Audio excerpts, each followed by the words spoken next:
Okay, so this is the little rubber that makes the reciprocal off. So you just pull it,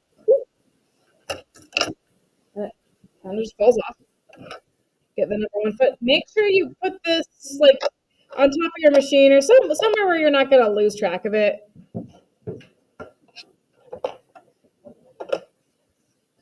And then the buttonhole foot, you kind of have to come in at an angle and just slide it onto that post, and then put the little latch back down.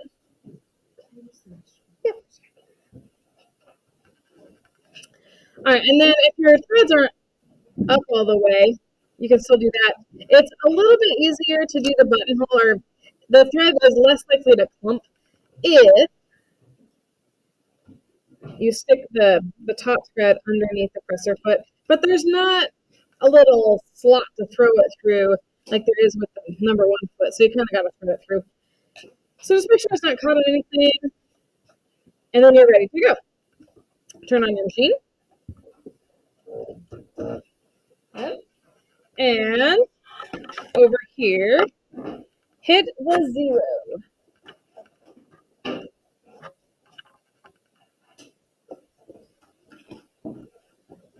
Okay.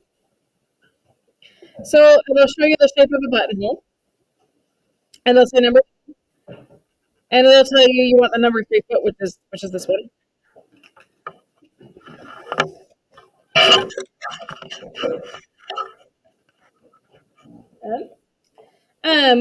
On the display, again, you'll see the shape of a buttonhole, and you'll see part of it is blinking. That's the part that it's going to sew right now. Okay, so if I were to start, it does this like kind of left-hand leg first, and then it actually goes and reverse stitches up back to the start and does the top bar tack. That's what it's called when it does the back and forth. And then it will zigzag the second leg, which is the right-hand leg, and then it will bar tack at the bottom too. So there's 4 parts to every buttonhole is like a little rectangle, unless you get a teardrop shaped one, but we'll do those later.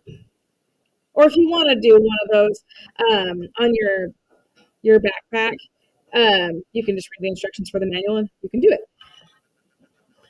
Okay, so how you actually sew this, now that it's set correctly. There we go. You see kind of okay? You want to set the length of your buttonhole with this little red marker thing. It's a little indicator. How you figure out how big your buttonhole should be is either it'll be marked on the pattern, or you take your button and you measure the diameter of the button plus about 1/8 of an inch, or whatever the width is. If it's super thick, you want to go the diameter plus the thickness of the button, and that's the size of your buttonhole. If they're too loose, if you're like wearing a shirt or something and your buttonholes are too loose, it falls open, which is awkward when you're wearing it. If they're too tight, you can get the buttons. So for this one, set your little indicator at 2, just as a practice.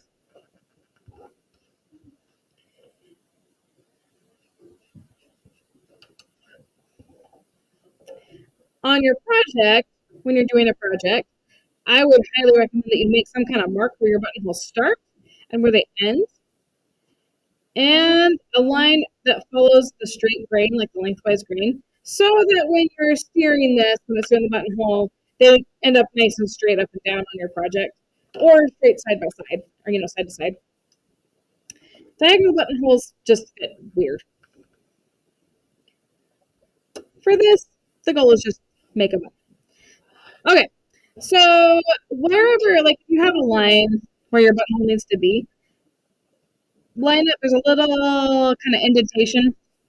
That indicates where the very middle of your buttonhole is going to go.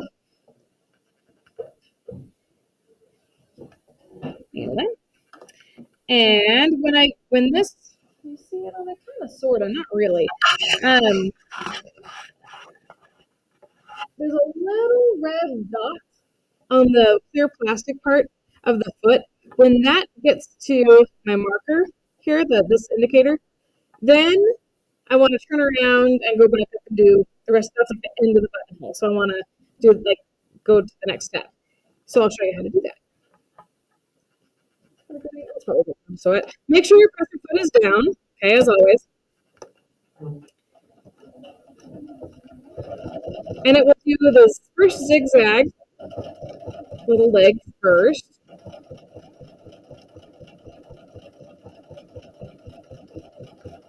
A little dots coming close to the indicator and right there. Okay, now I hit the reverse button. Okay, just the back switch button. Okay. Okay.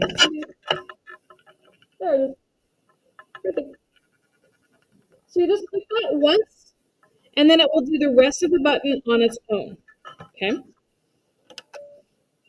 What you're saying is, yep, that is the end of my buttonhole. That's as long as it's gonna be.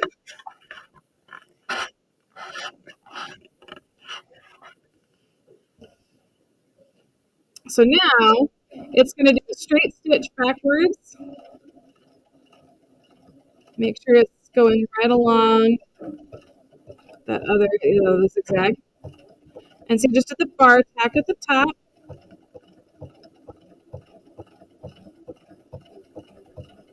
It's really important that you don't push it too fast because you want these stitches to be just almost right on top of each other. That's going to add a lot of strength. So your buttonholes will fall apart. All right, now it's going to do the bottom bar tack. It's going to go across the whole thing.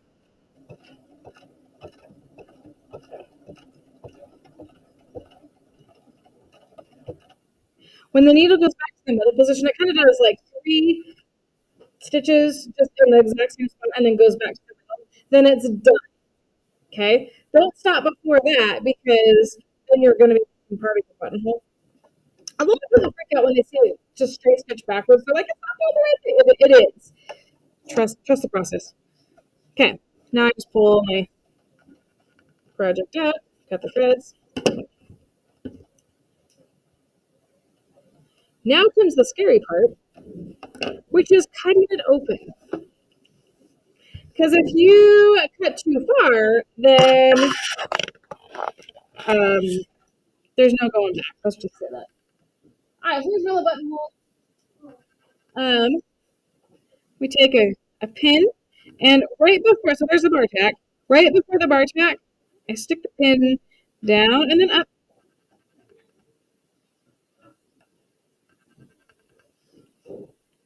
And then I like to put one on both ends, especially if it's really thick fabric that's hard to cut through.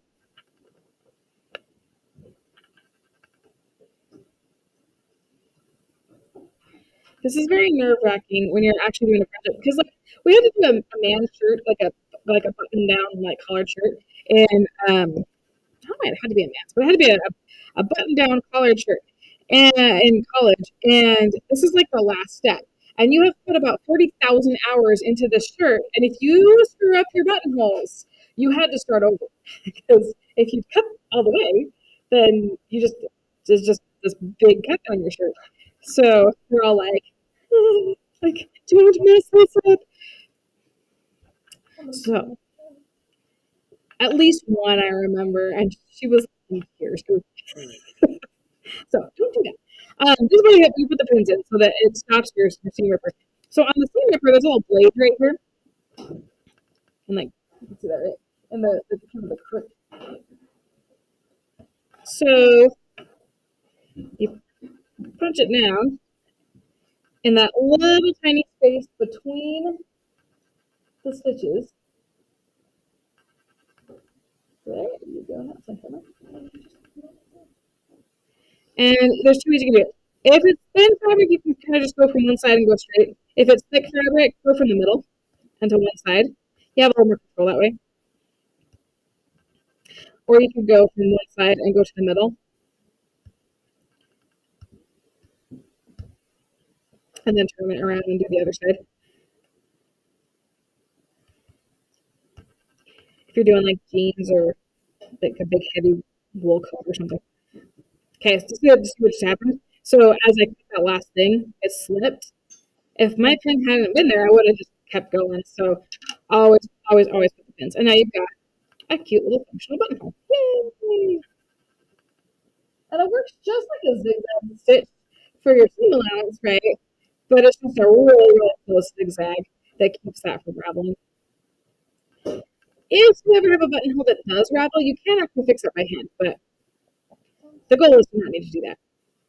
Take your pins out, then you put your name on this and put it in the basket so I can read it and be like, wow, you're amazing, you did buttonholes. Buttonholes. And then you're done. All right, so try it out. See if you can hold this. Let me. You gotta kind of come at a weird angle.